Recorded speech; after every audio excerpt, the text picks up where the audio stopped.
I see why you don't leave your house sometimes because there's just bad things that happen after. Looking a little red there, bud. Yeah. Don't mind any of this back here. Dude, my back is it's looking rough. Your shoulder right there? I'd take my shirt off, but I'll save that for my OnlyFans. OnlyFans.com/. Do you still post to that, by the way? Your OnlyFans? Dude, I've got some great members that have been going. There's still some confusion. Still pay like per month? Yeah, that's the saddest shit I've ever heard.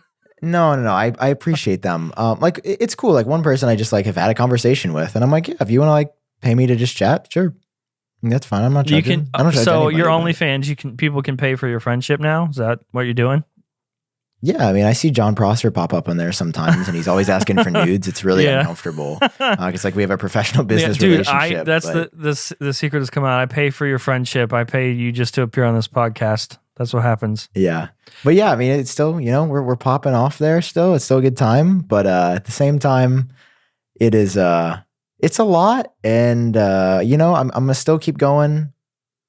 For now. Please keep subscribing. Please keep subscribing. John, so what happened to you? Why are you all red? Dude, I'm just tired. I went on a trip this weekend. Fully vaxxed life. I'm going out the house like basically a monkey looking for bananas, I'm off the rails at this point. And I met up with a couple of my friends, spent the weekend in Rolla, Missouri at Missouri S&T, a college there where some of my friends go because they just haven't graduated yet. Like we all got out of high school in 2016 and I graduated. Wait, you graduated in 2016? From high school. How? We're that far apart? Yeah, wait, when did you graduate high school? Wait, how old are you? I graduated in 98. No, you did not, dude. No, you didn't. I was like, that's when I was born. That took me too long, dude. I'm just kidding. No, I graduated in 2012. Oh, okay. So we just missed each other by 4 years. We would have been at the same high school, basically. Would have been, but we weren't. Hey, nice iMac that you got there in the back. Dude. Living that M1 life. Here's the thing. I have so many thoughts about this. I haven't got used to that much because the trip, like I literally was gone from Friday to Sunday. It was great because like it was good to just chill and like, dude, just like disconnecting from YouTube for like 2.5 days. I haven't done in so long. Like I get why you and Trina will just be like, we're just taking trips. Yes, it was so nice. Like it was so nice to just not have to worry about posting or tweeting or it was very good. But now do you feel the pressure to come back? You got to make something? Or no? Yeah, of course. Yeah. If this counts, you're making something now. I know. I was gonna film a video tonight. I'm tired. I feel worn out. I gotta eat dinner still. Oh, John yeah. didn't let me eat dinner. He said we have to record, Sam, or I'm doing the podcast by myself. I said fine. Yeah, I threatened you. No, that's what happened. No, worry. Before we jump into, dude, I forget we can't like be friends anymore. Yeah. There's like I wanted to talk to you about M1 iMac stuff. I started to text you about what your thoughts were. And then immediately I was like, fuck, we cannot talk about this. Like, we can't be friends. We can't express our thoughts to each other privately in text message because it would make the show worse. And the show is just better if we just save it and then talk about it on the show. But basically, this podcast has ruined our friendship before it even got started. Like, we just got done hating each other. We're like, okay, Sam's really cool. John's really cool. We should be friends. And then we started the show, and now we can't have any like friendly conversations. It's the worst. No, John, we're gonna have to use, I think, stamps.com to communicate from now on because we can't be texting each other. We can't be doing stuff. Just send letters every week. And we're gonna be sending letters every week using stamps.com. Guys, that's the first sponsor of today's episode. Huge thank you to them because if you're like me and John, you don't like going to the post office because it's annoying to go. And it's outside. You don't want to go outside anyway. I mean, that's what happened. Sam went to the post office, and now he's ruined. Now he's all sunburnt. Yeah. And if he would have just used stamps.com, his life would have been much easier. Listen, guys, that brings the whole service of UPS and USPS to your computer. So you can do everything in their software. It's very easy. Like send us a package. I've sent stuff with them before, and it's phenomenal. You just go on, you enter like the weight, dimension stuff, what you're shipping, and you can ship it. And you don't have to like wait in the lines and go out of your house and just basically die. And I mean, for being basically honest die. with myself. And you also get to save money. You get discounts up to 40% off post office The best rates, part. even higher for UPS, like 66%. And you get a free scale, by the way. I just want to throw that out. Yes. We usually wait and save that for the end of the ad No, read. I'm going to throw it in right now. Dude, Free it's phenomenal. scale. You get a free scale when you guys use code GENIUS, and that's a 4-week trial plus the free postage and a digital scale. So they literally let you try it. They let you try it. They let you get the scale. They let you weigh stuff. Yeah. Imagine this is the scale. And you get to weigh stuff. It's phenomenal, guys. That's stamps.com. It's code GENIUS. It's very, very easy to do. There are you can do this from anywhere. Very few sponsors that offer that kind of deal with this show. Promo code GENIUS, 4-week trial, free postage, and a free digital scale. There's no commitments, no contracts, anything like that. So it's worth a try. Go to stamps.com, use the promo code GENIUS. Okay. Dude. Speaking of geniuses, There's a couple of them sitting somewhere around here. Yeah. So I'm on the iMac. Okay. I'm not just on the iMac. I'm everything. So like I'm actually using the FaceTime camera right now. That's what I'm using for the show. Yeah. I'm using the FaceTime camera. Wait, for real? On the iMac. Yes. Wait, why could I not notice that? I usually would notice that. Yeah, so that's what I fucking hate, dude. When we got on this call, I wanted to tell you right away, but I waited. Oh, yeah. Man, you got me. Yeah. You look good. It looks good. I have two iMacs, one and two. Okay. Karina's, I can move the whole iMac. That's really cool because it's light. Karina's, oh shit. Whoa. You guys have a good desk next to each how other. do I do this? It's that way. See Wait, it? that's so cool. Isn't that cute? You Karina's guys is got that your way. little Oh, desks shit. next to each other. Oh, shit. Okay. Yeah, I'm on the iMac. Pretty cool. Wow. That would have been a true test if you would have done the mic. Dude, the mic for yeah, that would have been obvious. We're not there yet. What if I just dropped the iMac live on the show and just ruined my fucking computer? I saw a lot of comments on my video. They were like, could you please not throw the iMac around when you take it out of the box? And it was my genuine reaction. It meant a lot. You texted me. You were like, dude, I really liked your iMac unboxing. Because I was kind of like, oh, you're not supposed to say that. I don't want people to know that I texted you and was like, well, it was nice. It was a cute text. I don't want people to know that John liked it. Yeah, the video did better than I thought. I mean, it did better than some people that got it early. So I almost put my water out. That's not a shot at the great people like the Marquezes, the Andrew Edwards, the people that I watch that I love. Only good vibes there. Just there's some people that Apple sent. Just some people. Yeah. So again, Apple, I don't know what else it will take. I got it 4 days later than the people you sent it to early, and I got more engagement and views. Send me the iMac. And you had more fun. What I was surprised by was you instead of splitting it up into multiple videos, you just threw it all into one. Was it because you were going on your trip and you just had to get it out the fucking door? I had something from like 3 to 5 for myself on Friday, and then we were supposed to be leaving at like 5 initially, and then we pushed it back to 7. And it was Apple launched, so I literally was just going. I woke up, didn't sleep great because I was so excited, and then I just like was going all day. Immediately, the second the video's done, jump into a car and drive to Rolla, Missouri, an hour and a half away. It was a lot. I think it's just caught up to me finally. I slept in this week in one of those like pull out couch sleeper beds. Is your back all fucked? Have you ever slept in one of those? Dude, I popped my back one morning and one of my friends screamed. Like he was like, dude, are you gonna be able to get up? And I was like, yeah, I'm good. I'm good. But, so your back doesn't work, you all red? Yes. Yeah. And leading into that, I haven't gotten to use the M1 iMac that much. Really? And I got home tonight and I don't have the greatest news. Oh no, go on. It will not be my main computer. I'm not shocked, but why? And there's a couple of reasons. I thought about talking about this in a video just because I am very, oh my God, it's doing maybe it will be my main computer. It's doing the thing, John. It's doing the wallpaper. Thing. It's saying please. Oh, please, Sam. It's so good though. Don't do me like this, dude. Don't do me like this. Okay, so your negatives first, because I feel like there's so many positives. So let's just Yes. get the negatives out. Let's start with why is Okay. it not going to be your main computer? Why? Why have you decided to smite it? It doesn't have the graphics options that I need. That's the biggest reason. And I noticed that in editing the video on Friday, like multicam 4K, especially with like the 10-bit 422, like it was lagging out. It was really, it was good. And like, I enjoyed it, but like the export time was super slow at the end. And I don't know if you saw this. I uploaded the video once and the audio was super messed up because something happened in editing where the iMac speakers were really, they sound really good. But when I was editing, something happened with the levels where I boosted it by 12 decibels on the clips because I thought it was quiet and it sounded okay when I listened to it. I click on YouTube and that's everything because is you're a clipping fucking and distorted. communist. How many times do I make fun of you for not editing with headphones? Did you just call me a communist for using Dude, you're not. Why don't you edit with headphones on? If you're gonna, Dude, you're because making it's something. so annoying. No, fuck that. You're making something to It's deliver so to a bunch of annoying. people. At least do it right. Sit there with headphones and actually like pay attention to shit.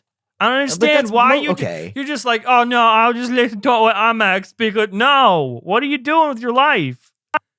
That is the first time that has ever backfired in 9 years. I just add a year every time I mention I do YouTube. It's been like 8 years, I think. I don't know. God. Dude, and also most people I think listen on their speakers. Like most people are not listening on headphones, I don't think. This is going to be the comments. What are you talking about, Sam? I only listened on headphones. John and you, I saw these comments after our Apple Epic discussion. They're like, what a generational gap showing. I'm like, shut up, dude. Oh, man. We disagreed. We had a good discussion. We both had valid points on both sides.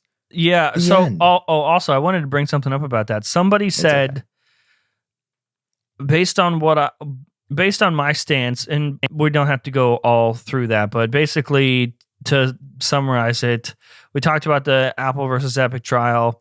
My stance was I agree with Apple. Sam agrees with Epic, or like sides with Epic, I guess. And so for some reason, someone took that as my stance with, Apple shouldn't have to, open everything up and present everyone with a choice and be forced to open iOS up and stuff.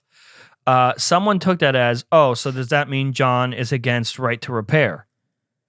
No. Very different things. Yeah, so I'm actually all for right to repair. And here's the difference between my stance with the Apple versus Epic trial and right to repair. You own the hardware. When you buy it, you own the hardware. You should have the right to repair it. You do not own the software. You don't own it. And I mean, that's how you get updates for free. So when I say that, somebody like Epic or any developer on the App Store should have to pay rent for, having the access to, 1 billion active iPhone users or something crazy like that. Apple's payment processing, all that other stuff, that is completely separate from you owning hardware. That's a completely different thing. So I'm all for right to repair. You own the hardware when you buy it, assuming that you paid full price and you have a payment plan, you paid all the payment plan and now you own it. That is different than the software. You own the hardware. You don't own the software. Right to repair, I'm all for. Apple versus Epic, no, I don't think a judge should be able to force Apple to open up iOS or the App Store or anything else like that, software related, because you don't own the software. That's it. Okay. So, well, can I say a couple things about that? No. Because I also have never talked about right to repair publicly. Yeah, I mean, I'm sure people would assume that because of what I said about the first thing, that obviously I'm pro right to repair. And I actually experienced a case where I want right to repair when my car broke. I spent Thursday night. I spent the past couple weeks trying to find parts for my. Oh, isn't my Tesla Tesla kind of Model 3. tough with that? Yeah, you cannot buy them. You just can't. They don't sell them direct to consumer, and it was very frustrating. Like I had to find like slightly used parts on eBay, and like my mirror. They said it was gonna be $550 to replace just my mirror, like no other the body damage. And I was like, man, I do need to get this replaced. But I found a mirror skull cap, which is like the cover. And then I found a new glass, like stock Tesla on eBay. Oh, and nice. I spent like $120 instead of $550, and the mirror looks perfect. So that's a case where I thought about this, and I was like, I've never really talked about right to repair, and it's absolutely something that I agree with. And my stance for software is I feel like we should start to get some ownership because of how popular the iPhone is in some areas. Like, listen, in some places where there is more split between iOS and Android, I'd be like, yeah, competition's great. But like in the US, I think the iPhone has got to be the majority. Like I know in some places that the iPhone is not as popular like in China. Dude, don't make me do this again. People still had the choice though. The majority of people chose the iPhone. And they probably chose it for these reasons because it's easier. There's less risk. Everything is controlled, and you're like, I want to buy an iPhone, and Tim Cook comes around you and wraps you in bubble wrap and like cushions and pillows so you don't injure yourself, and there's no risk, and that's the selling point. Yeah, and there's people like me that want more, and I think we see this as an opportunity to potentially get more. I thought more about what you were saying about like should the government be able to intervene in a company, and I definitely agree with you. The more I thought about it, the more I was like, this could be problematic because what if government becomes anti-user? What if the government is saying Apple has to make the UI look a certain way? I was like, that is a slippery slope. And I concede there. And you brought up some really good points. I read this. Okay. So I was, based on what you said, I read this interesting thing because I looked this up right before the show today because Tim Cook testified a couple days ago. He was on the stand for like 4 hours during that trial. Brutal. And I was reading a Verge article, and they said, so obviously Epic's lawyers, they questioned Tim Cook, and there's a lot of juicy tidbits in that. But the judge also kind of like, I guess the most dramatic points of the trial or that testimony the other day was between Tim Cook and the judge. And The Verge, in their article, they said, luckily for Apple, Judge Gonzalez Rogers hasn't demonstrated much interest in completely opening up iOS. That sentence, luckily for Apple, the judge hasn't demonstrated much interest in completely opening up iOS. First of all, who the fuck is she? What do you mean? That's a possibility that a judge or the government could be like, actually, no, you do it this way. They built the company, and for some reason, that sentence got me all up in my feels. It got me all upset because, what do you mean, luckily for Apple? They fucking built it. How are they? Yeah. That's like, it makes no sense. Like, if the government could walk in and be like, luckily for you, I'm not going to make you put your couch in a different spot. Like, I don't understand how that's even a thing. That's a good point. And The Verge is very clearly super, super pro Epic, and they have been from the beginning. I know Nilay Patel, who's the editor-in-chief of The Verge, has been, I know they're trying to maintain objectivity, but it's quite clear that they would like to see, antitrust things addressed. And I also would like to see other things like this addressed. And honestly, I am happy that we are seeing a trial about this. I'm happy that we're going to see a decision.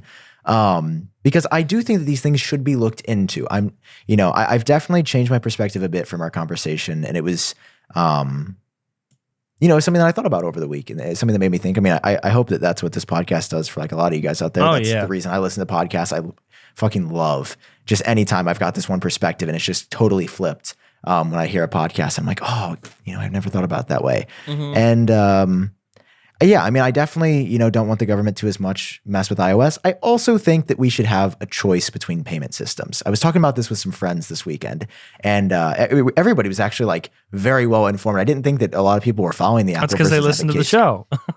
Yeah, exactly. And my friend brought up a good point. He said, I think the perfect solution is just like what Apple did with sign-in with Apple. They say if you offer Facebook or Twitter sign-in, you have to offer sign-in with Apple as well. Even if you don't want to, you got to put it as an option there. If there's one option that's third-party, you got to have Apple right next to it. If there's two, you got to have Apple as the third. And that was like the perfect illustration of what I think my perfect outcome of this case would be. The in-app purchase is always there. If you want to go through Apple servers, that is great. But if you want to use Epic Store and V-Bucks natively in the app, I don't think that Apple should have to get a cut of every single sale. I think that Apple should be the default. But I think for people, now this goes into antitrust and anti-consumer stuff, right? You might say, well, then Epic's just going to put their 30% lower than Apple because Apple takes 30% cut. That's antitrust blatantly. raising the price on some areas and not others. I don't think that Epic should do that. I do believe that there should be an option. If there's an option on the internet, nobody owns the internet, nobody owns the Mac. This is not this way. You can download any app on the Mac. I would like to see the iPhone at least equal the Mac. And I think that's very different than Apple losing complete control of the platform and it going downhill. Well, okay. So for the sign-in thing, I think that's a good point. But with sign-in, right, it's usually for some other service, some other third party to begin with, and you're interacting with a third party, and the third party itself has other sign-in options. And as a bonus, or if you want to be more secure, Apple includes the sign-in with Apple thing. Whereas these apps on the App Store are directly, it's a direct interface with the device itself. And I think that's the part that they want to control is like your interactions with the device. And that's where it gets risky, because if you open that up or even just present people with the choice, that stuff still starts to open up and things start to bleed out. And that's where the risk is. I think it was Craig Federighi. He was testifying like the day or maybe 2 days before Tim. And he said there was a couple interesting tidbits. They mentioned that with Mac, they reference like using Mac as like a driver's license. You have a certain responsibility that you assume when you get a Mac, and there are vulnerabilities there, but they expect you to try to be safe, and the risk is on you. You have more responsibility with the Mac, and that's just how it was built. Whereas with the iPhone, I think he said it was like, it's so simple that a toddler could use it without any risk. And that's how they built the iPhone. They were built completely separately. And they even referenced the user base for the Mac. They said it's like the 10th the size of an iPhone, which I don't think we've ever heard that number before. That means there's 100 million active Mac users. Yeah. Which is a lot smaller than the iPhone, but it's still 100 million people. There's still a lot of people using Macs. So based on what they said about that, do you agree with that, or do you still think that iOS should take on more of what the Mac does and giving users more responsibility? I think users should get more responsibility. Still, I think it's a fair point, right? That the iPhone is supposed to be, like my grandpa is going to get a new iPhone. I'm supposed to go to the Apple Store with him soon and like help him, because he was like, I've heard things about these droids. What are these droids good? And I'm like, no, I really don't think you should. I think you should really get an iPhone. And that's for two reasons. One, because I'm an Apple guy. I could actually help easier just because I know we'll have issues with it. And number two, I do think there is the potential to mess stuff up way more on the Android. But again, I think if you do something default and you make that the standard, like just have an option in settings to allow me to install things like buried in the settings app. I'm not in any way suggesting that out of the box, you should be able to download the Epic Games Store by just going to epicgames.com and just download it to your phone. When you click download, have pop-ups, have warnings. Hey, you're assuming more responsibility. Like, I don't think there is any harm to users by giving them, again, what I've said from the beginning, more choice. Now, there's ways that Apple could do it. And again, I don't necessarily think they should be forced to. I think they should want to do this. And I see no harm in a world where the iPhone is just as customizable or open as the Mac, so long as you set up some guardrails, for people along the way. Don't I actually agree out of with the that. box, just do whatever. From a user standpoint, I can totally see how that works. That makes sense. Like that fixes the problem of, okay, well that opens up risk and everyone should be able to use it. Should be really, really easy. Well, then if you sort of put it deeper in settings and give somebody the option to sort of unlock it in a way, that mitigates a lot of that risk. But then it opens up the monetary side of things for Apple, which is another thing. There's two issues for Apple where they're not willing to budge for the user because they believe the user experience is better this way. And then monetarily, obviously, they don't want to give up their cut, which I think is also right. They built the platform. Some people may not agree with this, but I think Apple could rightfully go up to like 50%. I'm glad I'm glad it's 30%. Yeah. But that's too much. It could go up to 50% before I was like, okay, morally, that's kind of fucked up. But I mean, I get it. 3070 is just generally the standard. Like that's even our agreement with our ad agency for the podcast. Yeah. You know, they get 30%, we get the other 70, and then you and I split it. But yeah, any higher than that would be tough to wrangle with. And I could see people going to other platforms. So yeah, Apple deserves a cut. You know, I think these are all things we can agree on. You're right. They did build a platform. I would just like to see more functionality. And maybe this lawsuit isn't the avenue. Maybe there's a different avenue. Because people will evolve over time and get smarter. You know, I think this is the catalyst. If Apple, first of all, I got to say, after seeing Craig on the stand and Tim on the stand, I'm less confident in Apple winning. Not that their answers, not that their answers weren't good. And I know court stuff is boring, but I highly encourage you guys, because now it's at a point where it's really interesting. I highly encourage you guys to actually like look into it, especially like go over Tim Cook's testimony, Craig's. There's a lot of really interesting stuff that they said, but I'm not less confident because of what Tim said or because of what Craig said. I think they both did a phenomenal job on the stand. It's the judge. The judge's stance on things comes from a position of ignorance, not like the judge is stupid, but just like not properly understanding what the platform is, I think, is a problem. And based on how the judge was questioning the both of them, especially how the judge went after Tim, it seemed, you can tell the judge is leaning a certain direction, and it's starting to get a little hairy. And so I highly encourage you guys to look into it. I think that if Apple gets away from this cleanly, which is looking a little bit less shiny, it could go either way. I think even if they make it out of this cleanly, this is a catalyst for something else. I think you're right, Sam. I definitely don't think this is over.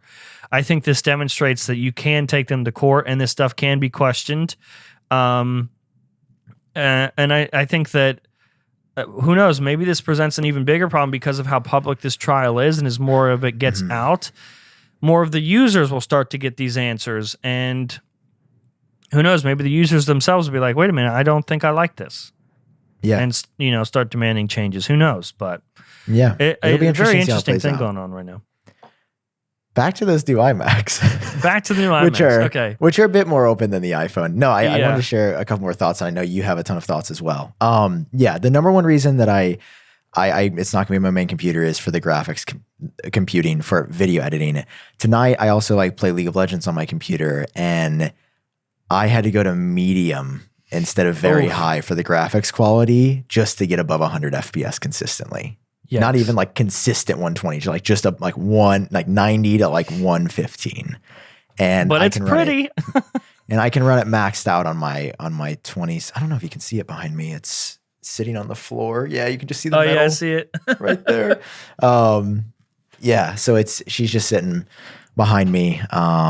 I also don't have the 16 gigabyte RAM model yet because I didn't pre-order it. It didn't come in. Which, by the way, I got my $20. We should fill in the listeners, the viewers. I won the bet. I got my $20 because Sam, in all of his infinite wisdom, thought that he would end up with an iMac before me. Mine was coming through FedEx before noon, and Sam, your Apple store your Apple store didn't even open until a couple hours before that.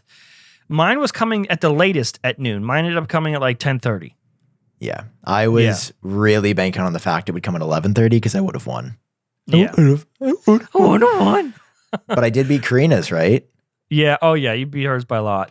Hers came in. Take that, Karina. Yeah. I think hers came in at 3:30-ish. Gotcha. Yeah. It was, dude, this is so I was telling you because you mentioned do I have any interest, the private text messages of us being friends. You asked if I had any interest in unboxing stuff or a video or whatever. And no, there's a couple reasons though. One, I think there are people that already do that are way more talented and better at that than me. And I think I'm really good at what I do. And so I want to stay in my lane and just do that. But also, getting the product and being able to just open it and just be a kid, not worried about being on camera or anything like that, is so awesome. It was so much fun.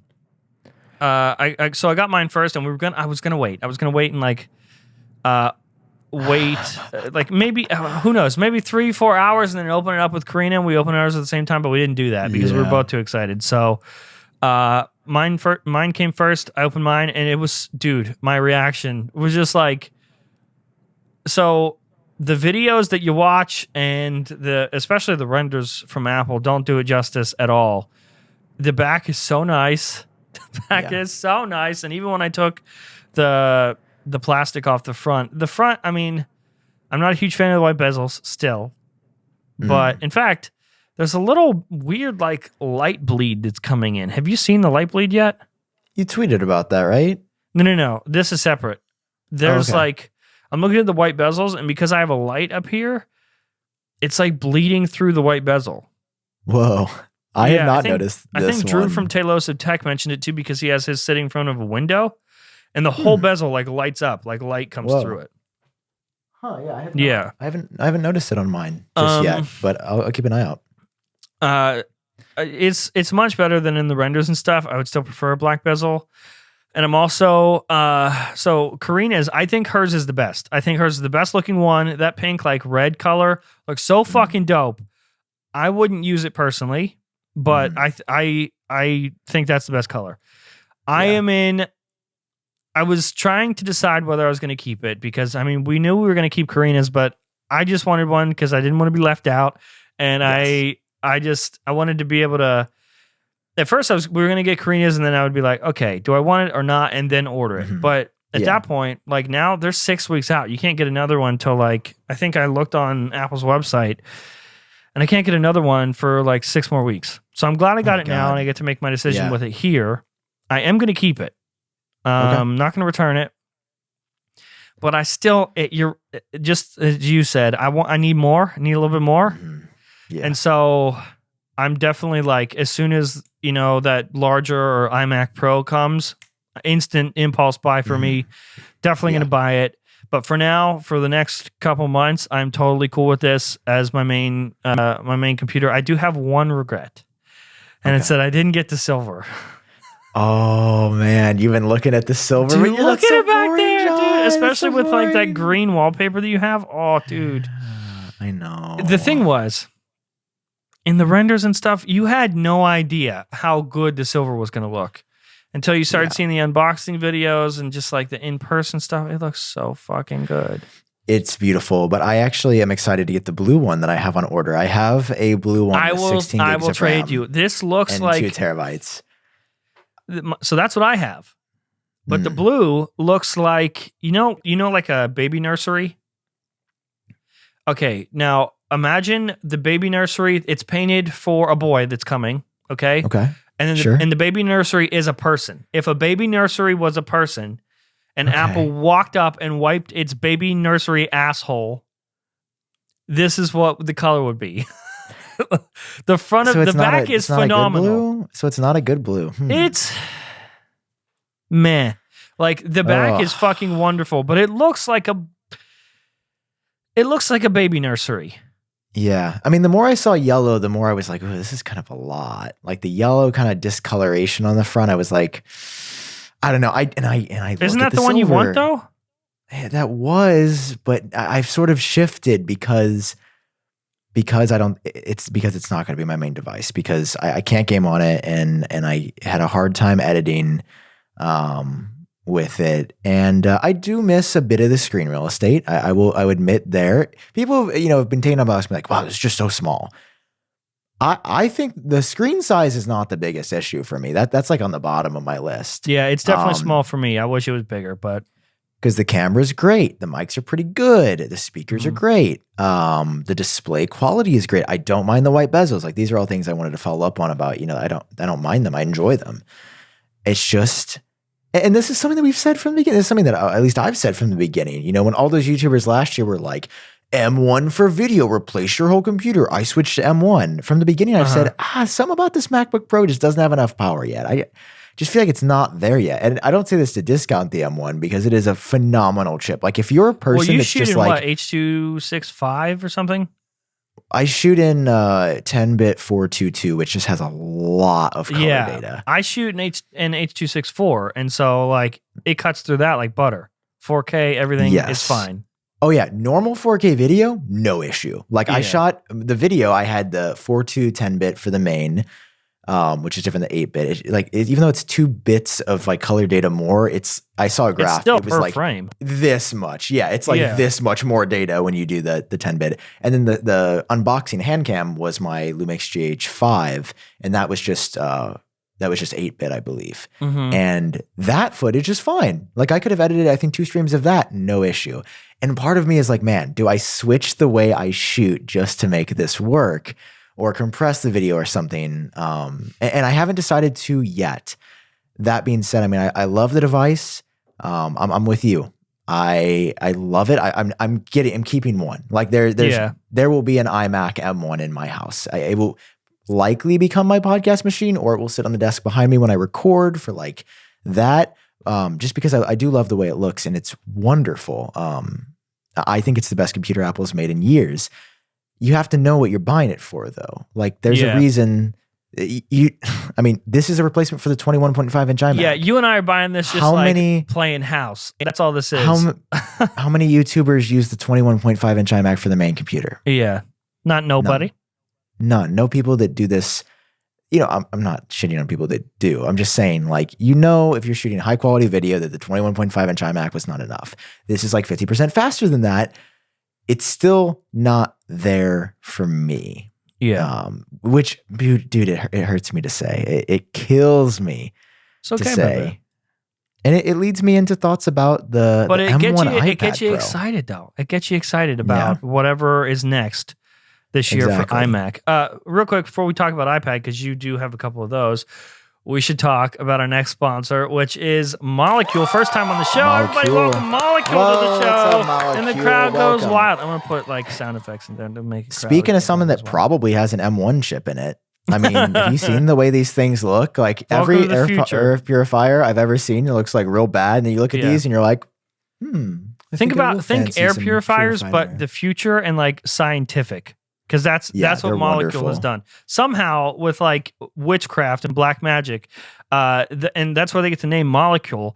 At a molecular level, these things are able to purify the air, which, by the way, they have a stat in here, which was like extremely gross, and everything should be fixed. Okay, so this is in the read. You can look this up. I'm sure there's science behind this. Global air pollution is getting worse. Over 80% of people living in urban areas that monitor air pollution are exposed to the air quality below World Health Organization standards. Not only that, this is the gross part. Indoor air can be up to 5 times more polluted than outdoor air, according to the EPA. Great. Yet we spend 90% of our time indoors, 100% of the time if you're me. Dude, 5 times grosser, more polluted air indoors than outdoor? Yeah, that is why we need air purifiers. And Molecule has a bunch of different options. They have Molecule Air Mini, Mini Plus, Molecule Air Pro, Molecule Air Pro RX. Like, there's all sorts of options for everybody on the website, and of course all those links are down in the show notes below and in the description on YouTube. It's not like your grandpa's air purifier that goes up on the mantle that's big and gross and just has one of those it has one of those terrible filters in there. Scientifically, molecular level, Molecule can take care of your air for you. We're in the future, Sam. It's phenomenal, and it doesn't like just collect pollutants, so they're like in your house. It destroys them. I like destroys them. Yeah, Molecule's Peco technology doesn't just collect pollutants; it destroys them. Well, I mean that's true with other air purifiers. And if you look at them, they just like they stick in there. With other air purifiers, like the grossness just sticks in there, and you got to clean it out. And it's disgusting. Yeah, it's cool. It's great. It's tested, vetted, and proven. It's Molecule. When you guys go to Molecule. Oh, man, the most important call to action. You guys go to MOLEKULE.com. Molecule, MOLEKULE.com. Use promo code GENIUS there. You're going to get free shipping and a 30-day trial of your order. And you can save up to $120 on the Molecule air purifiers. That's a really good deal. Listen, here's the thing. Just for free. Think about this, Sam. Think about how many people are sitting there listening to this show right now, breathing their gross, nasty air. God, you can't. No more. None of the listeners or viewers for this show need to be sitting there breathing your own filth. You nasty. Yeah. Molecule.com. I mean, my air is great. I'm not going to guilt them into buying it, but No, you I can am. always make any You're space. you're just a sitting there little in bit your better nasty air, with Sam. Molecule. Your air is, it's probably okay, but it's just like a computer can be okay, and then you get a Mac and you're like, oh, this is great. I can notice this improvement, and that's what Molecule will bring you guys. Molecule.com, MOLEKULE.com. Use promo code GENIUS. Thank you, Molecule, for sponsoring this episode. Why did I just get a list there for a second? It's because I don't have the purifier yet. It hasn't arrived at my home just yet. Okay. All right, John. You got the iPad, Sam. Well, I had the iPad. It's gone already? I left it at my friend's house in Rolla, Missouri. So if anybody's there, hit up Adam. Because wait, so how we talked about how I couldn't get the 12.9 inch version? Guess which version I left? Guess which version I brought on the chip to be my main computer? So yeah. Oh, Sam, you left the 12.9 inch iPad at your friend's house in Missouri. I think I'm going to let him use stamps.com to send it back. Use promo code if you get it back. For the free scale. If you left it at my house, I'd be like, sorry, I lost it. Yeah, I know. He's a good friend. He told me he would protect it. It is really funny. Here's the thing, John. I could not believe how unimpressed I was by the new iPad. And this is something I never say about new products. It usually wears off in a couple weeks. Maybe it's because the iMac is so spectacular and even the new Apple TV remote is like tangibly new. There is just nothing that would make me... And John, I always upgrade to the new iPad, and I'm going to keep it because it's the newest thing, and I know it has more power. And your friend's going to keep it is what's going to happen. Yeah, exactly. Adam, I better get that back. But here's the thing: the M1 is just palpably useless right now. Listen, I think you should just hold up and wait a couple weeks for Dub. I think you should just hold all your thoughts, all your negative feelings, and just wait. No, I know. That's why I said right now. Okay, I didn't say don't ever buy this iPad Pro. I'm not saying this is a stupid decision. I'm saying right now I used it. And speaking of the thing that was the most impressive, the mini LED display was nice. I will say not nearly as impressive as I thought it would be. I guess the screens on the iPads were just so damn good. I mean, did you watch anything worth watching, like any HDR content that really gave you the look? I don't really like HDR content, so no. I mean, you can tell the black levels are better. Same. Regularly. I've been afraid to tell people. No, HDR sucks, dude. Yeah, I feel YouTube, the same. The interface, it darkens the rest of the screen to blow out the HDR. It's god awful. People upload an HDR and it hurt. I literally click off the video most of the time. Like, I'm being honest with you. It does not have to look like that. That's not what life looks like. Why you do that to me? It's just too much. I'm surprised, but no, I'm not surprised. I'm glad that you agree with me. Because I was also kind of afraid to say that out loud because it's like, this is a new technology. Yeah. And for landscapes and things, yeah, I love watching HDR. But I'll be honest, if it's a dude talking about an iPhone, if you're indoors, I don't see the point of HDR. If you're outside shooting, I would say that's completely different. Indoor HDR doesn't make sense because you're never going to get the spectrum of light or color generally that like HDR would help with. I mean, you could put a lot of stuff in the background and make it colorful, but HDR hurts. It's just too bright. And that's all I get from it is that it's bright. So I haven't watched a ton on the iPad. But overall not impressed. No, and I've got the 11-inch right here, which is cool. And honestly, I can't believe is the 11-inch even harder to recommend though? Because there's not even the benefit of the mini LED display in that one. So just like, why? Yeah. Center stage is really cool. Actually, I didn't think I would like it. You should have used it for this. You should have used it for the show. Would it work on Ecamm, I wonder? Don't see why not. Maybe we should try it next week. Yeah, maybe we should try it next week. I'm pretty sure really cool. I'm pretty sure it's native just within the device, so I don't see why it wouldn't work. Okay. I thought you were just going to leave. You're just dipping out. I gotta go. Peace. But yeah, I don't know what it is about this new iPad, and I was really excited for it. I mean, am I missing something? The mini LED on the 12.9 inch? No, it's just we hit peak iPad like 3 years ago, and that's the issue. We already hit peak iPad, and we can only make a better iPad. Like, there's just not much you can do. You can only hit peak iPad one time, and everything after that is just like, okay, it's even better now to look at Twitter and like send an email super fast. Oh, that email went out so fast. It's so fast going out there. But I think once we have some limitations lifted, Apple, it'll be easier. Especially, I mean, dude, you cannot tell me that this fucking machine gets the M1, gets 16 gigawatts of RAM, and is just gonna fucking use Twitter. You can't tell me that. That's bullshit. No. They have to have bigger and better plans for iPad. And if they don't, then we should just stop iPadding at this point. Just iPad Pro releases, and then no new iPad Pros for the next 10 years. I mean, they're very lucky that like Dub is happening soon, or I would actually be like a little more upset because dude, I just was so I just couldn't believe how like bored I was of this thing. And yeah, I had the 2021 already. Now, if you're coming from, but honestly, John, even from a 2018, I don't know, man. I mean, even from the 2018 to the 2020, we went from A12X to A12Z, and then we just get this insane processor, but absolutely nothing to show for it. And okay, again, here's a question. I'm reviewing this off of what I know right now. Right. And what we know right now is that it's doesn't make sense. Here's a question. That's what we know.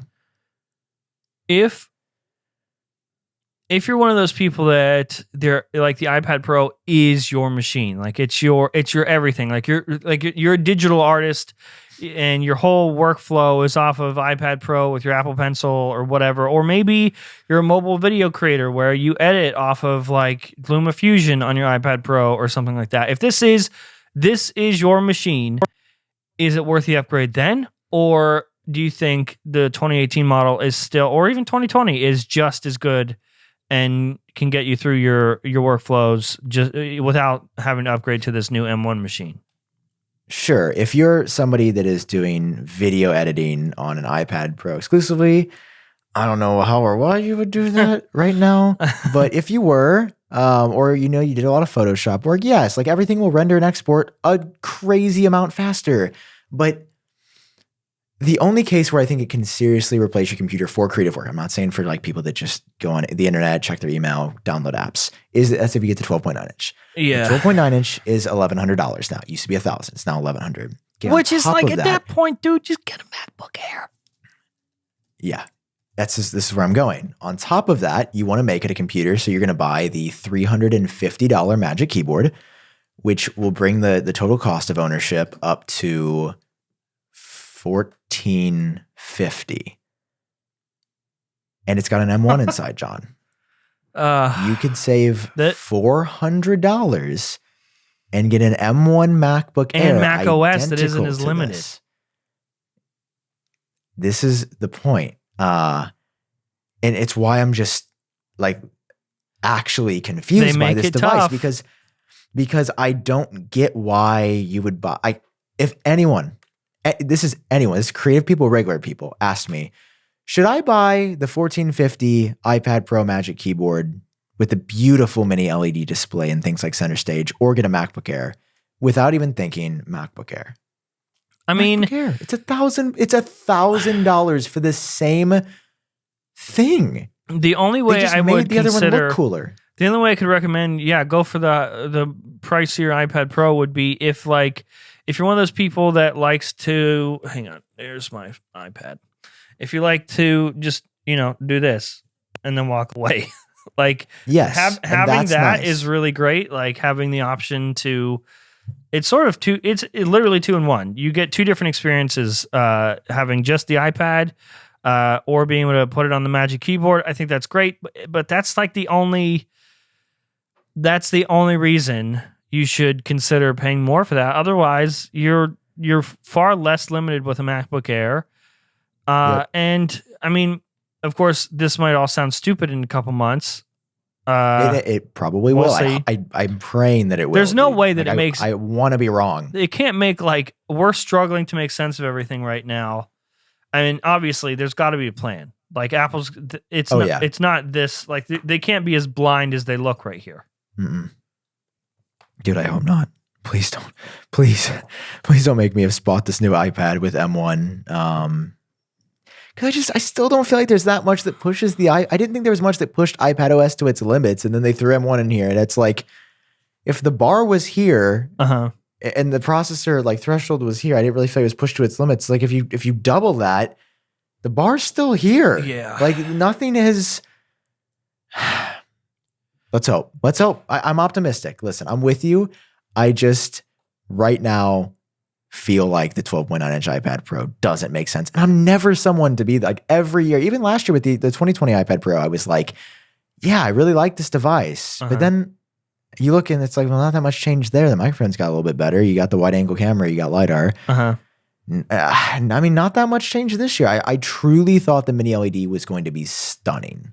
And from what I've seen, it's good. It's better. It just doesn't seem worth all the trouble that it's been. The fucking iPad is delayed into infinity because there's production issues with mini LED right now. All that's delayed on the back end. You don't get that much. It's not cheaper. Like you're not getting that much benefit from it. It's very confusing right now. The iPad Pro is in a very weird spot, but it's strange. But you are happy with your Apple TV and your iMac. Well, full disclosure, I haven't touched the Apple TV. Oh, okay. It's sitting. I think I'm going to use it tonight and watch some TV or something. But the remote feels great. Like that's just one of those products where like I didn't actually need to turn it on to just be like, yep, it's better. Dude. Yep, it makes more sense. Speaking of the Apple TV, who was it? Joe from Mac Rumors made fun of me. He tweeted something like, "Oh, sure, apparently, supposedly, the Apple TV has been ready to ship for months now, and Tim makes all these last-minute decisions. Sure, that's how it works." Mocking the fact that like over a year ago, I said Apple TV was ready. You did. Turns out, on the fucking packaging for Apple TV, there's a picture of the HomePod, the original HomePod, which is now discontinued. And not even a HomePod Mini. Because it's one thing if they show both, right? Maybe the discontinuation was the last second. With the fact that HomePod Mini isn't even pictured. Because they have the glyph of the big one and the small one still on their site. They still technically sell the HomePod. It's just they're going to run out of the white one soon-ish. Yeah. It's almost like the Apple TV's been ready and just sitting in boxes. And that's what makes me kind of pissed off about it, is because it definitely has been ready. And I actually saw some statistics that the graphics of the A12 inside are not as good as the A10X's before. Oh, that's good. Well, remember, why do we wait? Remember the whole gaming focused one that we're getting. So we though? Maybe they purposely like made the graphics on this one a little shittier, so then the next one will look more impressive. I mean, dude, it's weird. Like, why? But why did they wait so long, John? If this was ready for a year, why didn't they just drop a press release? They were sitting. They spent the money making these. These were sitting in a warehouse somewhere. Who knows? For a year, it seems like. And the best we can do is the new remote and an upgraded processor and HDMI 2.1. Like, that would have been great a year ago, but now it's already starting to look outdated again. I don't know. Because the graphics aren't that great. So, other than the iMac, dude, everything else is so confusing. It doesn't make sense. The AirTag is still really cool. I do like the AirTag still. So out of Apple's April event, I'd say nailed it onto iMac and AirTag. And the jury's okay on Apple TV. Still out on iPad though, unless they give us something miraculous. Jury is still out. Dub. Well, John, you tweeted something this week about I did WWDC. Yeah, I did. Maybe I did. You said, "Wouldn't it be weird if we got hardware?" And I was at my parents' house about to eat dinner. I said, "Oh, mommy, John Prosser tweeted. I got to go post on Apple Track." And you had an interesting take. You said we don't normally get hardware, WWDC, but what if we got it? What if we did? Like, what if we got a MacBook Pro? Or what if we also got to look at some AR stuff? Just what if we got some hardware related? That'd be weird. That'd be odd. I think. A MacBook Pro coming at WWDC. I mean, it would make sense because I feel like a lot of developers develop on the Mac, and it is a developer event. We have to remember. It is, yeah. I am skeptical just because of that one report that said it was delayed with Mini LED Yeah, but and it was the shortage that's Digitimes. happening. But Gurman hit 2 days later, and he said, "Oh summer. yeah, Gurman did come out and He sweep said that summer. report." Poor Digitimes. He said summer. So, I mean, summer sounds like dub. Summer. And I don't think that they're going to do a press release for a redesigned MacBook Pro. Yeah, like, no. I mean, it's not going to ship the same day or anything, but yeah. Yeah, I could definitely see them. Speaking of, showing it off. So I tweeted this too. I sent you a text with this. I fixed the iMac. You see that? Yeah. So that's Karina's. Hang on. Let me. You got it from Etsy or something, right? Yeah. So fucking. So I tweeted this. I put there's a logo. Mine has it too, but you can't see it. I put a logo there on the chin because you and I both had a problem with the fact that there was no logo there. I tweeted that. I mean, it's fine now. Lots of people really liked the tweet, but they were like, "Oh, so that's a really good use for the stickers that come in the box." No. The stickers that come in the box are way too big to put on the chin. Yeah, this is not the Apple really sticker. Large. So I actually tweeted, this is from a person on Etsy who, like, a couple days after these iMacs were announced, I was laying in bed. It was like, should have been sleeping, but you know that when you have your eyes closed, you're getting ready to sleep, but then you come up with an idea? Oh, absolutely, yeah. I'm laying in bed, eyes are closed. Karina's like almost asleep, and I go, what if we buy a sticker for the iMac? And she's like, what? And so I had an idea. I was like, someone probably sells like a metal Apple sticker because at the time I thought the chin was metal. That's what I thought.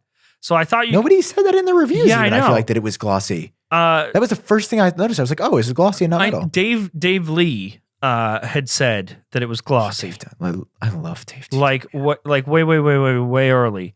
So a couple cool. days after the announcement. So that's how I found out. But initially I thought it was metal because it looked metal. Apparently it's not. So I was like, what if we get like a metal Apple logo to stick on the front and then we'll have the logo there? She's like, that's a great idea. So she starts looking all over the place. She finds someone on Etsy who just a couple days after the announcement had color matched stickers, like whatever iMac you got. So the logos are inverted. So the logo on mine is blue, the same blue that's on the back, because the logos are sort of inverted on the back as well. Yeah. And so he makes them the custom size of the chin on the iMac in the color that you bought. And so I posted the link to that Etsy page, but I ended up deleting the tweet because a couple people made some good points. Number one, that guy, who the fuck did I think I was just tweeting that link? That guy who, I don't know if he wants that kind of attention, like if he wants that many orders or... And then there's the other problem, the legality of the whole thing, that he's selling an Apple logo as a sticker because you can't do that. And so I just figured I'd want to give him that sort of attention and get him in any trouble. So, and plus I want stickers for myself, so I don't want him to go away. So yeah, if you really want it, you can find it on Etsy. It is not the stickers that come in the box, but I like it a lot. It helps. To me, I like the front a lot more like this, except the one in the back there's pretty clean. Mm-hmm. I mean, I don't mind it. You don't mind it now? I mean, okay. Have your thoughts changed? I don't need it. I've said this from the beginning though. You were like, I need the logo. I was like, it's fine. I mean, okay. I don't have to have the reminder that I'm using a Mac. I can just look at it. I was waiting for the whole thing, like stereotypical, like, oh, you complain about something when it first comes out, but then when you see it in person, you love it. No, there are still hangups for me. Like as soon as I got it, within a couple hours, I put the Apple logo there. That was one of the things that I wanted fixed. I don't like the way bezels. I haven't changed. They aren't as bad in person, but I still don't like them. I don't mind them. What? You don't mind them? I don't mind them. You don't? What if an iMac Pro comes with white bezels? I wouldn't like it as much, but I still like it. Ultimately, I truly think the machine is nearly flawless. It is for what it is, which is the base iMac that everyone will buy. I don't think personally they need to change that. Think about this, dude. We are at a level where, I mean, if you weren't using like whoop-de-doo footage or whatever it is, the 10-bit footage, yes, we could get by. Professionals that do this for a living, we could get by with a base Mac. Oh, absolutely. Do you know how dude. fucking wild that is? You remember the days where like, oh, Max, you don't get you if you really want real specs, you gotta go to PC because you don't have to spend so much money. We are at a wild point where the base Mac it fits like a large variety of people. It is crazy that we're at this point, and it has me so really excited for M1X, for M2. I'm excited to see what happens with the next iMac, because that's what I think. I've always been like a separate unit kind of person, have my own display, all that other stuff. But I really like the all-in-one cleanness of just an iMac. Obviously, I just now got into the Mac universe I had my Mac Mini because my Windows PC blew up. And I'm so glad it did, because if it hadn't have done that, I probably wouldn't have made the switch. And now, I'm really happy with the iMac. I'm excited for the next iMac, though. I'm going to buy that immediately. Also, the new Mac Mini that's on the way that I have pictures of that I just got. Ian's working on some renders for those for the new Mac Mini. Oh my God, John. Yeah. Chill out, dude. I didn't get pictures of those yet, Looks John. dope. Here, I'll send it. Okay. Don't you fucking say it on the podcast, Sam. Don't you ruin it. Don't ruin it for everybody in the podcast. You want those views on Front Page Tech. I want it on Genius Bar. Yeah, you ruin it. Because we got a lot of press last week. Okay, I sent it. Lots of ports. Oh, the thing that's highlighted in green. Lots of ports. The thing that's highlighted in green is event. Yeah. Nice. Ooh, already pre-watermarked, so I could tweet these out right now. Oh, yeah. Yep, you could. Damn, I get a lot of retweets. So you could just Photoshop that and put your own they're just schematics. Put Sam over it. I mean, it looks basically the same as the last one. I mean, it's pretty thin. True. It's a lot thinner. Yeah, I'm excited. Speaking, no, you go ahead. So I think I'm going to buy the next iMac that comes out, the larger one. What you think? Well, because also the Mac Mini, I will kind of want that too. I don't know what I want, Sam. I'm conflicted. Well, here's the thing, John. If the MacBook Pro comes at WWDC with M1X, then the iMac is useless to me as a main device. I will be buying a Pro Display XDR and connect it to the MacBook Pro if it has You M1X. would. Well, what if we got a consumer level display? I will go. What if we got a consumer level display, Sam? Wait, how do you know about that? Have you considered? Because I had someone tell me that. I'm winking. I'm passing it off. But it was someone that was. Oh, well, how is this from Good or is this from somebody else? This is from you. I'm referencing what you told me. Yeah, I mean, I'm just saying, what if we got? Okay. I don't know if you're comfortable with saying things. I'm just saying, what if we got a consumer level display? And I'm saying I haven't reported it yet because I've heard it from one source, and it's a dude who's never sent anything before.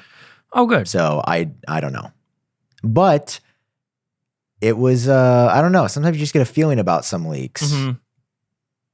And maybe, it makes sense. That's why I'm not reporting it, and I wouldn't recommend anyone report it because I don't want to put my name behind it. It's still going to be reported. When did we get the Pro Display XDR? Last year or the year before that? 2019, alongside the new iMac or new Mac Pro. That was a dub. Was it dub? Yeah. You would spend $5,000 on a display for a MacBook Pro? $6,000. Well, here's the thing. I'm just looking for an excuse to get the Pro Display XDR at this point. I've wanted it since the day it came out. I mean, the bezels are this thin. They're black. The aspect ratio, the viewing, it's mini LED. So it's the iPad display, but 32-inch. I think the design is wonderful. I love the Pro stand. It should not be $1,000 though. And yeah, the second that a Mac with something better than M1 comes out, I believe that will be enough to get me to switch from Intel permanently. I will get rid of my Intel machines and I'll pretty much full transition. Now, that being said, the day that the M1X iMac comes out, who knows, maybe I switch back, maybe I like the Pro Display XDR and it's the exact same. Or what I think will probably happen is I'm going to be getting the new Mac Pro, because did you see some of the specs? Mm-hmm. Dude, let's talk about that, but hang on. It's late in the show. All right, we're relaxed. It's late. If you've been listening to the show, watching the show, John, I'm not relaxed. I'm actually excited. You're excited. I'm very excited. It's late in the show. This is a special one. If you've made it this far into the show, everyone, we're family here. or it's maybe you made it. Maybe this is nice and late at night. You know, you're listening to the show. Let's talk about something very important to all of us, and that is making pee-pee hard. Making pee-pee hard. This episode is sponsored by Blue Chew, ladies and gentlemen. Listen, it's been a crazy year. And we're all getting older. It has. We're aging even faster because of the crazy year. And who knows? Maybe you feel a little bit older, just like going and getting the dishes out of the dishwasher because there's a lot of work involved. Or maybe you feel a little older in the bedroom. Maybe you feel a little older in the bedroom, guys. Here's the thing. You know, sometimes making pee-pee hard. Sometimes you got to make pee-pee hard. And sometimes it might be hard to make pee-pee hard, and that's okay. Here's how you make pee-pee hard. You use Blue Chew. It's a service that uses the same active ingredients of Viagra and Cialis, but it's chewable, which I've always been like, bro, I'm not going to. Oh, hold on. That's one sec, honey. Instant. You just. Yeah. Let me just gulp this Viagra or Cialis down. No, I mean, Blue Chew, first of all, it's like you get it online, so you don't actually have to go out and get it. That's the first great thing. Yeah, that's the best part is that you don't got to. Yeah. None of that. No awkward appointments at the doctor. Yeah, like you gotta go. You gotta use Blue Chew. And listen, it's fantastic because it's online, so you don't have to go in, and it's super simple. You guys just go to bluechew.com, and you actually can try it for free when you use the code Genius at checkout. You're welcome. Listen, don't ever tell us we never just gave pay for you the nothing. $5 shipping.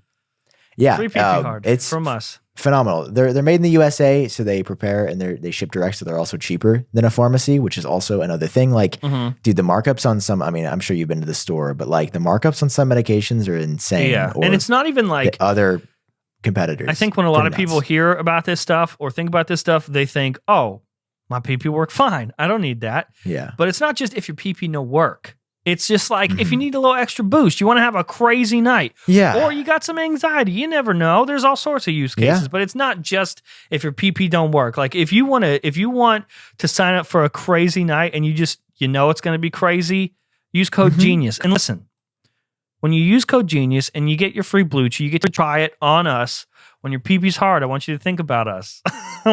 Right before it's go time, I want you to think about John and Sam because we made that happen. When you have a crazy night and it's the best night ever, be like, oh yeah, thank you, John and Sam. I want you to wake up and thank us.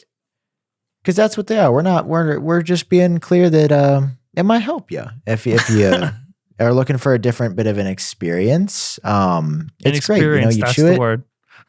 It's great. Blue Chew, it's in the name. Like, first of all, just taking pills is annoying. You're going to have to find a glass of water. This, chew it. Same active ingredient as everybody else. Guys, it's bluechew.com. Use promo code Genius. You get your first month free and you just pay $5 shipping. Thank you guys for letting us do an ad read about making pee-pee potentially work better. You know, again, we're not making any promises here, but you know, it might help your pee-pee. Make pee-pee work better. Okay, I think next week we should both take a Blue Chew and just try to make it through the show. The Blue Chew challenge. Okay. All right. What were we talking about? The ad read. That was just us goofing around. They're going to make us redo it, John. It says do not refer to. Okay, we're good. I think we're good. Okay. Okay, I have to say this just to you. You can believe it out. It says. We didn't say that. We're fine. No, but it's just funny. It also says we can't make promises. Okay. So, I don't promise anything. We didn't promise anything. Okay. That's what were we talking these about? medical ones are so fucking annoying. Okay. M1X and M2. We got a big report recently. Like a big crazy report one. That one of those big Gurman drops. Gurman did it, and he's really flexing on you, John. Yeah. I would recommend quitting because he's really good now. And he popped some knowledge. He popped some knowledge on us. Yeah. I don't know why I'm laughing. You were thinking about it. Yeah, he popped a rumor out. He did. He popped it right out. He did the pop and rumor challenge. Ooh, okay. He popped it out. He birthed it. And he talked about the not just M1X, but also M2, dude. And let's just go. Okay, so we talked about the new MacBook Pro, right? Like the M1, Apple was just playing. They were just playing around. This is wild. So let's put this into perspective, right? M1 is 8-core CPU, 8-core GPU. And for the CPU, 4 cores are high performance, 4 cores are power efficiency. It's a great design. It works very, very well. And we've seen just how great it like sits in all of Apple's designs. But again, this is their base chip. Gurman says that the M1X will have a 10-core processor, so 4 high efficiency, 6 power cores, with 16 or 30 core GPU options would be double or quadruple the GPU options that we have now and literally solve the problem that John and I were having with saying we just want a little bit more. We just want some more power. Literally, we're seeing it here. Also, stuff. RAM capped at 16 gigabytes on M1. Gurman says it will be 64 gig max. Woo! This is when we're going to see things 64 get spicy. gigs? Could you imagine? On silicon? Oh, I mean, I'm going to do it. And I'm going to do it. I've decided with Apple Silicon, I also just could like afford it now. What would 64 gigs of unified RAM even look like? What would it feel like? It'd feel like Bluetooth, probably. It feel like probably your feel Mac. you'd be real excited. Yeah, feel like your Mac with a Bluetooth. So, dude, I hope they call. I hope it's not excited. M2. I hope it's M2. Okay, I'm gonna cut that out. No, this is great. This is what they subscribe for. All right. Listen, if you're telling me that I'm going to get M1X before the fall, John, or anybody is, it could be you, it could be anybody. Gurman said summer. Mm-hmm. I am absolutely ecstatic. I just love Apple Silicon, and every time I go back to Intel, I don't like it. It just doesn't have the power yet. Isn't this so fucking exciting? I'm so glad that I got into Mac now, and I skipped all those bullshit years. I got in now when it's like super hot and exciting. So you'll have never owned an Intel Mac, unless you buy the new Intel Mac Pro that's supposedly still coming. Yeah, that is coming, but no, I'm not gonna buy that. When though? What are they waiting on? I don't fucking know. Because it's going to be updated. So anyway, that's the M1X. We got some details about the M2, which would be for the new MacBook Air. I'm finding it right here. So the M2 would have 8 cores for the CPU. It would stay there, but the GPU cores would increase from 7 or 8, which are the options now, to 9 or 10. So sounds perfect, right? You don't want to give the base Macs too much power. They're already better than most. They're better than any PC processor you're going to get. I'm excited for things to start to get split up, because to have M1 in all products across the board is just like, I mean, it's cool. Weird. It's a flex that they can do that, but there's not enough. It leaves too much to be desired for the people that like, we're willing to spend more money. We want to spend more money. Just give it to us, please. Exactly. And that is what Apple is making the new Mac Pro for. Dude, did you see... Okay, so for reference right now, if you go to apple.com. So real quick, these are two separate things. The Mac Pro, there is an Intel version being worked on. Yes. That's the last Intel Mac that I know of. But I don't think there's anything else coming. Yeah. So there's another one. So there's one more Intel Mac, and it's the Mac Pro. Mac Mini Pro that you actually showed pictures of already. Yeah. That's like a small little cube. Gurman has said this. It's very reputable at this point. And this right now, the Intel Mac that we have now, you can get a 28 core Intel Xeon W. So that's $7,000 it adds to so to get that one, it's just $13,000 for the new Mac Pro, and that's for 28 cores. Gurman says that the new Mac Pro will go up to a 40 core CPU, which is 12 more cores of Apple Silicon than the Intel currently specs out at. Good Lord. And that's a $13,000 computer, 28 cores. Not sure how this computer could be priced for 40 cores. My brain can't even compute what that means. No, you're going to need the new Mac Pro to work on that. Here's where it gets crazier. The GPU, 20 or 40 cores were for the CPU. 64 or 128 core GPU. John, there's an 8-core GPU that can almost do what we need to do for our jobs now. That can run League of Legends on medium settings. 8 times the not necessarily 8 times, because the cores will be, they'll be spec'd a bit lower for the clock rate. But I would say 4 times better performance GPU, 3 times better performance GPU. That's something we ain't ever seen on a Mac, John. Yeah. We ain't ever seen a good GPU. That's why, like, M1 came out and everyone's praising it and losing their mind. And, like, Timmy's just sitting back there like, you guys don't even know. You don't even know. Like, the GPU, it's kind of hard to find the specs of the cores on Apple's site because it doesn't really break it down and tell you, but I don't think we're coming close to that. So, like, I mean, 64 or 128 core GPU. I mean, 64 is one thing, but 128 GPU cores. I mean, I will be honest, John, I will not be able to, like, because it depends on the price, right? Like, what are you willing to go to, Sam? What's the tippy top? I can't spend $50K on a computer. I can tell you that right now. Like, I could not justify 50. Could you ever justify 50K on a computer? I mean, that, like, you can get a Tesla, like a good Tesla for 50K.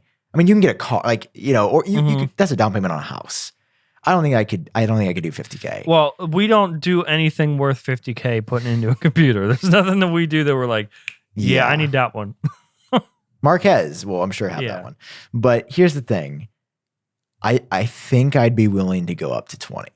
I think I could go up to 20. If I could get, I mean, dude, it depends on the performance, right? Dude, are you fucking crazy? Because then I guess, are you one of those people that, like, you'll buy it and then sit on that for a few years?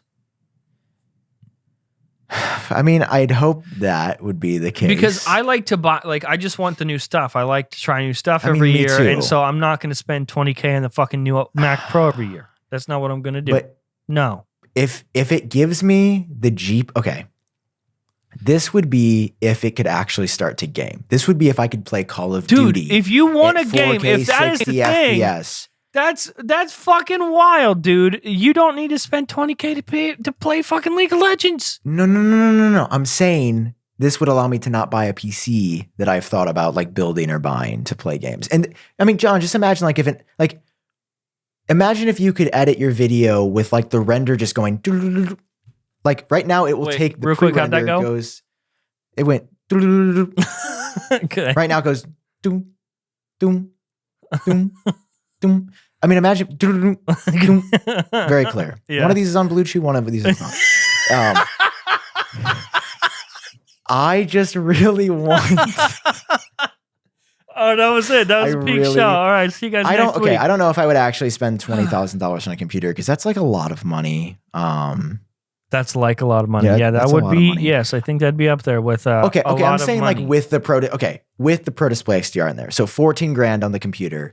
$6,000 on the Pro Display XDR. Are you sure it's $6K? Because this whole time I thought it was $5,000. Well, the stand is $1,000. Oh, so you buy it separately? John, you know this. This is the meme that, and then the wheels for the Mac Pro are $600. Oh, fuck. For some reason I thought I forgot that you bought it separately. You buy it separately. It made me laugh all over again. It goes, would you like to add a Pro stand? Oh, man. Which is the same as when you go to buy your iPhone. What are you supposed to do? Sorry, buddy. Did you want a display on this thing? Did you want a processor inside? You want to add a chip in your phone? Because you ain't getting one. Could you imagine if that's how the iPhone's sold? They're like, oh, you get the iPhone, but no processor. Yeah.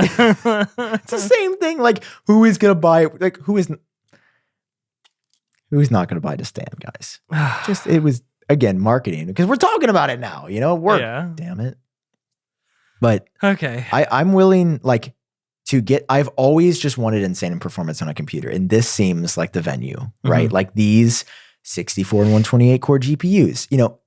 Who knows, John? Maybe the GPUs of 30. I think we're going up to 32 and 64. Wait. What was it for the MacBook Pro? I want to get this right. So for the MacBook Pro, 16 to 30 core GPU. John, maybe I touch the 32 core GPU on the new MacBook Pro M1X and maybe it does it. Maybe that's enough. Maybe I don't need to spend this much on a computer because it's able to handle this footage already crazily. Maybe the Mac Pro is for, the renders by Ians who are going to be rendering things. Dude, we should get a better thing to render for us. Just like buy a Mac Pro. Really funny. But yeah, like I'm hoping that it's enough. I hope I don't have to go there. But I also I also want to just see the power, like the true power of Apple Silicon. You got crazy eyes when you said that. Dude, the true power. Give it to me. Oh, I'm ready. Put dude. Blue Chew in that bitch. Okay. All right. Is that it? Are we done? They're gonna drop us, dude. Is there anything else that we should talk about or do? Because it was the one and only. Yeah. No, dude, it was good talking with you. Right. It was nice pretending to be friends again this week. It was. I will talk to you never. Yeah, I mean, I'm just excited for DubDub. I'm only a couple weeks away, right? Yeah, dude, June it's 7th? 14 days away from tomorrow. It's 2 weeks away from tomorrow. We will have iOS 15. And we still know jack shit about it. Wait, I just realized that's like Apple event day again so soon. Yep. And WWDC, I actually work all day. Yeah. I don't know if we're going to be able to do a show that night, John, because I think I'm going to be I'm going to be pretty tired that night. I usually make 3 iOS videos that day. Yeah, couldn't we just do it the next day? Yeah. I'm just saying, we kind of set an expectation that we would do it like night of, and it was really fun. I just don't know if I'll have it in me after. 7th. Nah, we'll do it the 8th. We'll give everybody a day to sit on it. Because, I mean, the fact that they announced those accessibility features for iOS 15 early, and like the interface Dude, and the everything. Apple Watch accessibility features? What? Those are crazy. Are we in the future? What happened? Why isn't that just, they shouldn't have been like, these are accessibility features. They should have just been like, no, this is new. This is just how you use it now. Yeah. Yeah, dude, it's very cool. But yeah, I mean, with them pre-announcing stuff and even like the April event being so packed, you're right. I wouldn't normally expect hardware, but like they seem like they've got a lot. Like when have they ever pre-announced iOS 15 features? Yeah. Not never. Ever. They've never done that. They've never pre-announced iOS features until this year. So that says that there is going to be a lot in iOS 15 and iPadOS and tvOS and macOS, and most importantly, maybe some AR stuff. Maybe the MacBook Pro. What a time to be alive, Apple fans. That's it for the show. Hopefully come back next week. If you don't, who cares? Maybe we'll come back. Maybe we won't. We could decide at any time. We just be like, nah, we're not coming back. This is it. Sam and I could just decide. No, Sam and I could decide that we just want to be friends instead of doing this every week. Undefeated. What if we just did this every week and then didn't record it? That'd be really funny. Oh, I haven't been recording. No, why would that be funny? Oh wow, really? Yeah. Is that why I haven't got money for any of the ads yet? Yep. I haven't been recording anything. Oh, John, I gotta AdSense pay you for the Genius Bar YouTube channel ad revenue. Oh yeah, I forgot we're monetized. Should we tell them how much we've made? Would that be interesting to share, or should we keep it? Yeah. Who cares? Okay, we won't share our personal channels because that's a bit revealing, and I'm definitely not. Yeah. I don't know. Have you ever showed? I don't really tell people that much. Anyway, so the Genius Bar YouTube channel, since we started, has made $199.44. What? That's more than I thought. Yeah. So I'll just send you $100. Hell yeah, dude. That's more than I thought. Yeah. Thanks, YouTube. And thanks, people watching this on YouTube. And thank you guys for watching. It's amazing. We really, really appreciate you guys. And like I've said this a million times, but it's just fun. Like I've never felt this relaxed podcasting or like just talking to you. It's always a good time, and I feel like people enjoy it, and it's really, really fun. Yeah. So best part of the week. Thanks for helping us. I'm gonna go eat food. Oh my God, it's 11:30. Yeah. We record these really late. It's 11:30 p.m.